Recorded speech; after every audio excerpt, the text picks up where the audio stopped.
আজকে আমরা ছিলাম অনেকটা রিসিভিং এন্ড মানে লিসেনিং এন্ডে। আমরা ওনারা কীভাবে ভাবছেন এটা শুনেছি, পাশাপাশি আমরা ইন্টারঅ্যাক্ট করেছি ওই সকল বিষয়ে। যে জায়গাটাতে আমরা একখানে দাঁড়িয়ে আছি যে কীভাবে একটা সুষ্ঠু এবং সুন্দর নির্বাচন করা যায়। আপনারাও জানেন প্রেক্ষাপট, আমরাও জানি প্রেক্ষাপট, এবং মেজর ডেফিসিট যেগুলোতে আমাদের ঘাটতি আছে এগুলো আমরা সবাই জানি।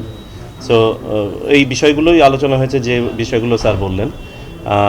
আমাদের দৃঢ় বিশ্বাস উনি আমাদের সবার শিক্ষকও বটে, যে এইটাই আমাদের প্রথম এবং একমাত্র মিটিং না।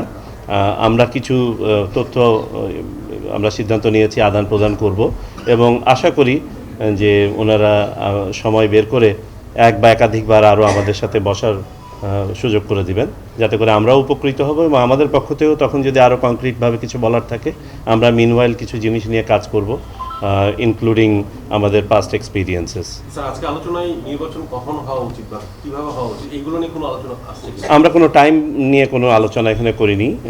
আমরা নির্বাচন কিভাবে হওয়া উচিত, নির্বাচন ভালো করার জন্য কি করা দরকার সেগুলো নিয়ে আলোচনা করছি। আজকের পারভিউতে এই ধরনের কোনো আলোচনা ছিল না। আমাদের উদ্দেশ্য ছিল একটা ভালো সুষ্ঠু নির্বাচন যখনই হোক না কেন কীভাবে করা সম্ভব।